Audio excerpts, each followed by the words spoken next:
خوش آمدید دوستو، امید ہے آپ سب خیریت سے ہوں گے۔ دوستو 2024 کے شروع سے ہی ہمیں بہت سارے نیو پروجیکٹس اور کرانٹ پروجیکٹس کی اپڈیٹ دیکھنے کو ملی ہے، جس میں بالخصوص ML1 پروجیکٹ، سوکھی کناری ہائیڈرو پروجیکٹ اور متعدد ہائی ویز جو ٹرانسپورٹیشن انفراسٹرکچر کو نئی شکل دینے کے لیے تیار ہیں۔ تو آج ہم پاکستان کو بدلنے والے 5 ایسے پروجیکٹس کے بارے میں بات کریں گے جس سے مستقبل میں پاکستان خاصا ترقی کرے گا اور ملک کی GDP بہتر ہوگی۔ تو ہمارے ساتھ جڑے رہیے گا۔ ویڈیو کا آغاز کرتے ہیں۔ دوستو یوب کوئٹہ روڈ جسے N50 کہتے ہیں، یہ پروجیکٹ 305 کلومیٹر پر محیط ہے اور یوب اور کوئٹہ کے درمیان رابطے کو بہتر بنانے کا کام سر انجام دے گا۔ اس پروجیکٹ سے سامان اور لوگوں کی آسانی سے نقل و حمل میں سہولت ہوگی۔ اسی طرح خزدار بسیمہ روڈ ہے جسے N30 کا نام دیا گیا ہے، یہ 106 کلومیٹر کے فاصلے پر محیط ہوگی۔ توقع ہے کہ اس پروجیکٹ کے مکمل ہونے کے بعد خزدار میں رسائی اور رابطے میں اضافہ ہوگا۔ اسی کے ساتھ ہوشان افرا روڈ سیکشن منصوبہ جسے M8 کہتے ہیں، یہ 146 کلومیٹر پر محیط ہوگا۔ افران میں بنیادی ڈھانچے کی ترقی میں معاون ثابت ہوگا، اقتصادی ترقی کو فروغ ملے گا۔ مزید یہ کہ چترال کی رسائی کے لیے شندور چترال روڈ جو 143 کلومیٹر پر محیط ہے، چترال کے خوبصورت علاقے تک بہتر رابطے اور رسائی کا وعدہ کرتا ہے۔ اس کے ساتھ نکنڈی مشکل روڈ جو ایک بہترین لنک ہوگا نکنڈی اور مشکل کا، جس کی مکمل تیاری کے بعد ان دونوں علاقوں کو آپس میں جوڑا جائے گا، جس سے معاشی سرگرمیوں میں تیزی ہوگی اور ان علاقوں میں کافی ترقی نظر آئے گی۔ یہ سارے لنکس اور روڈز پاکستان کو ایک دوسرے کے ساتھ جوڑیں گے، جس سے ملک کی نقل و حمل کے ساتھ امپورٹس ایکسپورٹس کی تیزی میں بھی رجحان نظر آئے گا۔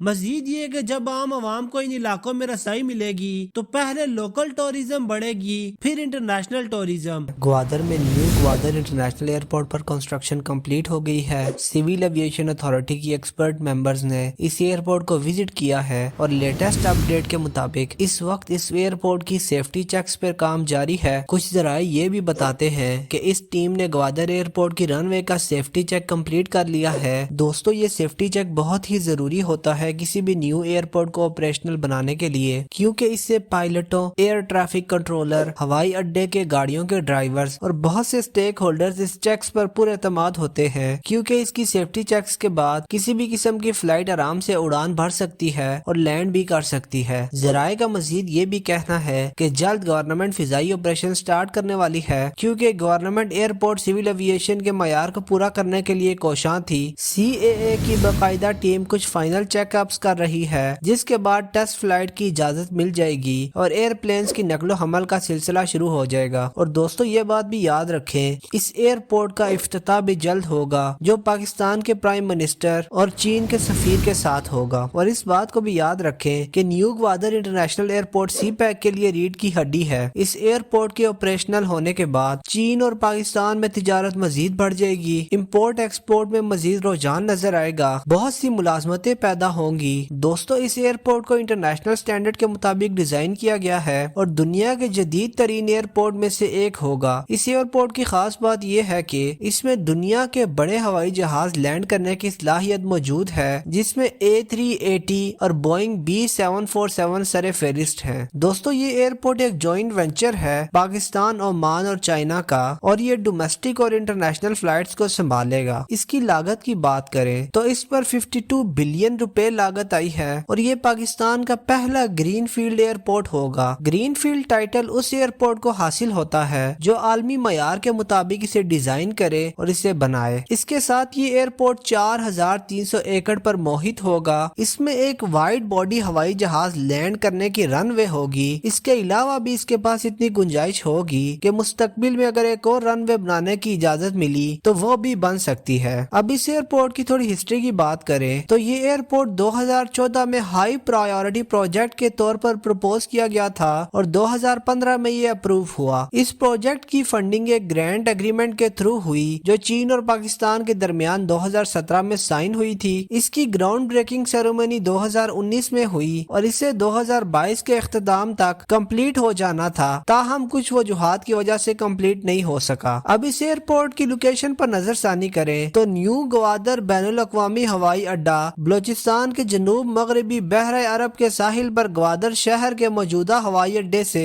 26 کلومیٹر شمال مشرق میں واقع ہوگا۔ ہوائی اڈے کے لیے خریدی گئی زمین مکران کوسٹل ہائی وے کے ساتھ واقع گوردانی میں واقع ہے۔ اس گرین فیلڈ ہوائی اڈے میں ایک جدید ٹرمینل عمارت بھی ہوگی جو 14,000 میٹر اسکوائر رقبے پر پھیلی ہے۔ اس میں ایک کارگو ٹرمینل بھی ہوگا جس کی ابتدائی ہینڈلنگ کی گنجائش 30,000 ٹن سالانہ ہوگی۔ دوستو یہ کارگو ٹرمینل بہت ہی ضروری ہوتا ہے اگر کوئی بھی ملک امپورٹ ایکسپورٹ کرنا چاہتا ہے۔ اس کارگو ٹرمینل کی مدد سے چین اور پاکستان میں آرام سے ٹریڈنگ ہو سکے گی۔ ٹرمینل جدید سہولیات سے آراستہ ہوگا اور مسافروں کے آرام اور سہولت کو بہتر بنا کر محفوظ آپریشنز کو یقینی بنائے گا۔ پاکستان اور چین نے ملٹی بلین مین لائن 1 منصوبے کو شروع کرنے پر اتفاق کیا ہے جسے چین پاکستان اقتصادی راہداری کی ریڑھ کی ہڈی سمجھا جاتا ہے۔ ایک لمبے انتظار کے بعد ML1 منصوبے پر ڈیل ہو چکی ہے اور اس پر کام بھی شروع ہو چکا ہے۔ دوستو پاکستان کی ML1 ریلوے اگر اسٹریٹجک پوائنٹ سے دیکھا جائے تو یہ معاشی ترقی کا واحد گیٹ وے بن سکتی ہے، لیکن پاکستان نے اسے کبھی بھی اس نظر سے نہیں دیکھا، بلکہ وہی پرانی کراچی پشاور ریلوے لائن جو 1800 کلومیٹر سے بھی طویل ML1 کو گھسیٹ کر چلاتی رہی اور مشکل سے مسافروں کی نقل و حمل کا بوجھ برداشت کرتی رہی۔ ماضی میں پاکستان نے اسے نہ تو اپ گریڈ کیا اور نہ ہی اس میں کچھ اضافہ کرنے کی کوشش کی۔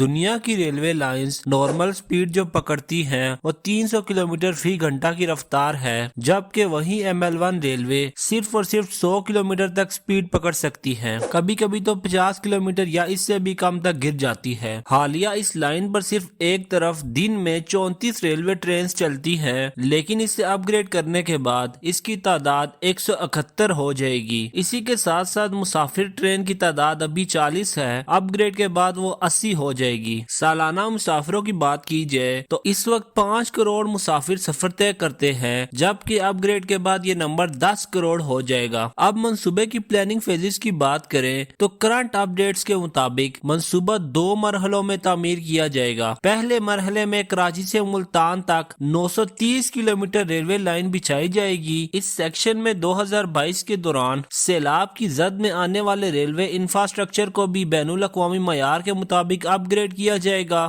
دوسرے مرحلے میں ملتان سے پشاور تک 796 کلومیٹر کا سیکشن تعمیر کیا جائے گا۔ دوستو جو سنگل ریلوے لائن ہے اسے ڈبل کیا جائے گا اور کوشش یہ کی جائے گی کہ پرانی ریلوے لائن کو بھی دیکھا جائے اور اس میں جو خامیاں ہیں وہ پوری کی جائے۔ دوستو اس اپ گریڈیشن کے بعد ٹرین کی سپیڈ میں خاصا تیزی نظر آئے گی۔ وہی ٹرین جو 100 کلومیٹر فی گھنٹہ کی رفتار سے چلتی تھی اب وہ 200 سے 300 کلومیٹر فی گھنٹہ تک چل سکے گی۔ منصوبے کی تکمیل سے روزگار کے نئے مواقع پیدا ہوں گے اور سامان کی نقل و حمل کی لاگت ML1 اپ گریڈیشن کے بعد بہت ہی کم ہو جائے گی۔ دوستو یہ بھی بتایا گیا کہ اس منصوبے سے سفری لاگت اور وقت میں کمی آئے گی، جس کی وجہ سے جلد از جلد سامان پہنچ سکے گا اور سامان اٹھانے کی گنجائش بھی بڑھ جائے گی۔ منصوبے کی تکمیل سے نہ صرف پاکستان کی بندرگاہوں کے ملک کے اقتصادی مراکز کے ساتھ مواصلاتی روابط بہتر ہوں گے، بلکہ سی بیک کے تحت خطے کے دیگر ممالک کے لیے ٹرانزٹ روٹ کا مقصد بھی پورا ہوگا۔ دوستو ابتدائی طور پر جب اس منصوبے کا اعلان کیا گیا تو ML1 کراچی اور لاہور کے مضافاتی علاقے شادرہ کے درمیان زیادہ تر ڈبل ٹریک ریلوے لائن پر مشتمل تھا۔ شادرہ سے پشاور تک سڑک بنیادی طور پر سنگل ٹریک پر مشتمل تھی۔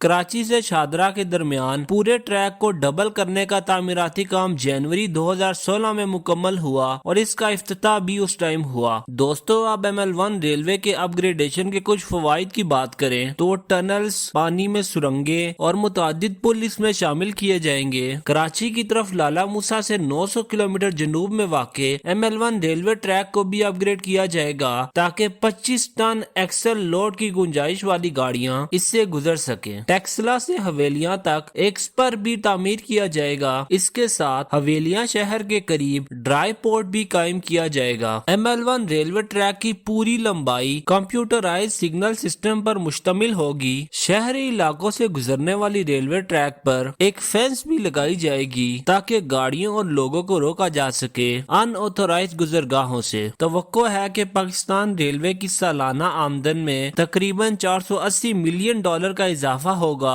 ML1 ریلوے ٹریک کی اپ گریڈیشن سے کراچی سے پشاور تک کی ٹرانزٹ اوقات خدمات میں 50% تک کی کمی نظر آئے گی، جس سے مسافر اور سامان بہت جلد منتقل کیا جا سکے گا۔ پاکستانی ریلوے اس وقت ملک میں تقریباً 4% مال فرائٹ ٹریفک کی نقل و حمل کرتی ہے، جبکہ سی پیک کا یہ منصوبہ کمپلیٹ ہونے کے بعد یہ توقع ہے کہ یہ فرائٹ ٹریفک 20% تک ٹرانسپورٹ کر سکے گی۔ انتظامیہ تاجر برادری کی سہولت کے لیے راولپنڈی میں 5000 ایکڑ پر اکنامک زون قائم کرے گی۔ راولپنڈی کی ماسٹر پلاننگ میں 5000 ایکڑ کا اکنامک زون شامل ہے، جہاں تاجر فیکٹریاں لگائیں گے اور مقامی لوگوں کو معاشی موقع فراہم کریں گے۔ راولپنڈی شہر کی تفصیلات پہ جائیں تو راولپنڈی کیپٹل اسلام آباد کے ساتھ جڑا ہوا ہے اور دونوں کو ٹوین سٹیز کہتے ہیں، لیکن یہ سٹی پنجاب صوبے میں آتی ہے۔ راولپنڈی 6 اضلاع کا ایک ڈویژن ہے جس کا رقبہ 22.9 مربع کلومیٹر ہے۔ راولپنڈی ڈویژن میں 22 تحصیلیں ہیں اور ڈویژن کی کل آبادی 11.4 ملین ہے۔ راولپنڈی ڈویژن میں 72.25% کی لٹریسی ریٹ ہے اور ڈویژن میں 12 یونیورسٹیاں اور 5 خصوصی انسٹیٹیوشنز ہیں۔ ڈویژن میں سالانہ ترقی پروگرام 2023 سے 24 کے تحت 180,000 ملین روپے کی کل 544 اسکیمیں ہیں اور ترقیاتی اسکیموں میں اب تک 33% فنڈنگ استعمال ہو چکی ہے۔ اس وقت راولپنڈی میں مختلف میگا پروجیکٹس پر کام جاری ہے۔ راولپنڈی رنگ روڈ کا فیز 1 راولپنڈی کو نئی شکل دینے والا ایک میگا پروجیکٹ تیزی سے مکمل کیا جا رہا ہے۔ راولپنڈی رنگ روڈ کے ساتھ مختلف اکنامک کوریڈورز بنائے جائیں گے تاکہ راولپنڈی میں مقامی صنعت کو فروغ دے کر زیادہ سے زیادہ معاشی مواقع فراہم کیے جا سکے۔ تاجر برادری کی تجویز پر راولپنڈی میں ماسٹر پلاننگ کے تحت 5000 ایکڑ پر مشتمل اکنامک زون بنایا جائے گا۔ راولپنڈی کو یومیہ 35 ملین گیلن پینے کا صاف پانی فراہم کرنے کے لیے دادوچا ڈیم کی تعمیر کا کام بھی تیزی سے مکمل کیا جا رہا ہے اور مختلف منصوبے جس میں لیا ایکسپریس وے، کچہری چوک، safe city project, water supply اسکیموں اور ہولی فیملی ہسپتال شامل ہیں جو جلد ہی مکمل کیے جائیں گے۔ اس کے علاوہ ڈویژن کے تمام اضلاع میں واہ جنرل ہسپتال میں 150 بستروں پر مشتمل ریہیب سینٹر کی تعمیر، Pir Wadai bus stand, slaughter house, VICS centre, free lance IT centre اور جمنیزیم کی اپ گریڈیشن بھی رواں سال کی ترقیاتی اسکیموں میں شامل ہے۔ ڈویژن کے دیگر اضلاع میں بھی ڈویژنل پبلک اسکول کا آغاز کیا جائے گا۔ لیاقت باغ لائبریری کو بھی تیار کیا جائے گا۔ ڈویژنل انتظامیہ کی موجودہ توجہ ذخیرہ اندازوں کے خلاف کارروائی، ماحولیاتی مسائل، مری میں سیاحتی سہولیات، عوام کے لیے بہتر سفری سہولیات کی فراہمی اور آئندہ آنے والے انتخابات شامل ہیں۔ راولپنڈی کی پلاننگ کے مطابق فیڈر بس سروس نہ ہونے کے باعث میٹرو بس کا مکمل استعمال نہ ہو سکا۔ شہر بھر میں 80% فیڈر بس سروس شروع کی جائیں گی۔ یہ فیڈر بس سروس مسافروں کو شہر بھر سے میٹرو اسٹیشن تک لے جائے گی۔ اس کے علاوہ آئندہ عام انتخابات کے لیے تمام انتظامات مکمل کیے جا رہے ہیں۔ راولپنڈی ڈویژن میں قومی اسمبلی کی 13 اور صوبائی اسمبلی کی 26 حلقے ہیں۔ عام انتخابات کے لیے 5994 پولنگ سٹیشنز اور 52,000 پولنگ عملہ تعینات کیا جائے گا۔ راولپنڈی ڈویژن میں 60 چھوٹے ڈیم تھے اور پانی کی فراہمی کا مناسب نظام تیار کیا گیا تھا۔ آب پاشی کا رقبہ 17,000 ایکڑ سے بڑھا کر 42,000 کر دیا گیا ہے اور چھوٹے ڈیموں کے پانی کی فراہمی کے نظام کو مکمل طور پر فعال کر کے اسے 80,000 ایکڑ تک لے جانے کا ہدف ہے۔ یہ سارے میگا پروجیکٹس راولپنڈی کو ایک بوسٹ دیں گے جس سے راولپنڈی کی عوام فائدہ اٹھا سکے گی اور ترقیاتی منصوبوں میں ملک کو معاشی طور پر مستحکم کرنے کے لیے اقدامات کرے گی۔ دوستو گزشتہ ہفتے میں ملٹیپل MOUs پر سائن ہوئے ہیں $10 بلین کی مالیت کے۔ یہ انویسٹمنٹس 4 بڑے سیکٹرز میں ہوں گی جن کا فوکس برآمد پر مبنی ہوگا، یعنی پاکستان کی ایکسپورٹس بڑھانے کے لیے یہ انویسٹمنٹس مخصوص کی جائیں گی۔ دوستو یہ معاہدے پاکستان اور چین کی پرائیویٹ کمپنیز کے مابین طے پائیں گے جو پاکستان کی معاشی نمو کو یا اکنامک گروتھ کو فروغ دیں گے۔ دوستو یہ جوائنٹ وینچر جن 4 انڈسٹریز پر انویسٹمنٹ کرے گی ان میں ٹیکسٹائل، زراعت، فوڈ اور کار سپیئر پارٹس کی مینوفیکچرنگ سر فہرست ہیں۔ دوستو کار سپیئر مینوفیکچرنگ ایک ایسی انڈسٹری ہے جس کی وجہ سے پاکستان کی اکانومی کو بہت بوسٹ ملے گا، کیونکہ پاکستان کے 70 سے 80% گاڑیوں کے حصے امپورٹس ہوتے ہیں جس کی وجہ سے گاڑیوں کی قیمت بھی بڑھتی ہے۔ اس انڈسٹری کے آپریشنل ہونے کے بعد نہ صرف سپیئر پارٹس آرام سے ملیں گے وہ بھی اچھے ریٹ میں، بلکہ گاڑیوں کی قیمتوں میں بھی کافی کمی نظر آئے گی۔ دوستو پاکستان کا ایک بڑا منصوبہ چین کو ایکسپورٹس کرنے کا ہے تاکہ تاکہ دونوں ممالک میں درآمد اور برآمد کی شرح کو برابر کیا جا سکے۔ اسی مد میں پاکستان گزشتہ اکتوبر میں قائم ایک پروٹوکول کے مطابق کراچی سے تازہ مرچوں کی اپنی افتتاحی کھیت روانہ کرنے کی تیاری کر رہا ہے۔ یہ اقدام چین کے $10 بلین کے سالانہ مرچوں کے درآمدی بل کے جواب میں ہے، جس میں مرچوں کی 3 شکلوں میں برآمد کا منصوبہ ہے: تازہ، پیسٹ اور پاؤڈر۔ مزید یہ کہ چین کو حلال گوشت برآمد کرنے کے لیے ایک پروٹوکول قائم کیا گیا ہے۔ ابلے ہوئے گوشت کی ترسیل آنے والے ہفتوں میں شروع ہونے کی امید ہے۔ چینی حکومت نے پاکستانی زرعی مصنوعات تک ترجیحی رسائی دینے پر رضامندی ظاہر کی ہے۔ اس ترجیحی رسائی کی تفصیلات بشمول آزاد تجارتی معاہدے کے تحت ڈیوٹی میں کمی فی الحال سٹیک ہولڈرز کی مشاورت سے واضح کی جا رہی ہے۔ اس کے ساتھ ٹیکسٹائل سیکٹر میں China chamber of commerce for imports and exports of textiles یعنی CCCT نے پاکستان سے ٹیکسٹائل کی درآمد بڑھانے کی حمایت کا اظہار کیا ہے۔ وزارت تجارت کا مقصد CCCT کی درآمد کا 10% حصہ منتقل کرنا ہے، جس سے چین کو ٹیکسٹائل کی مجموعی برآمد میں اضافہ ہوگا۔ اس وقت CCCT کی کل ٹیکسٹائل برآمدات کی بات کی جائے تو وہ $320 بلین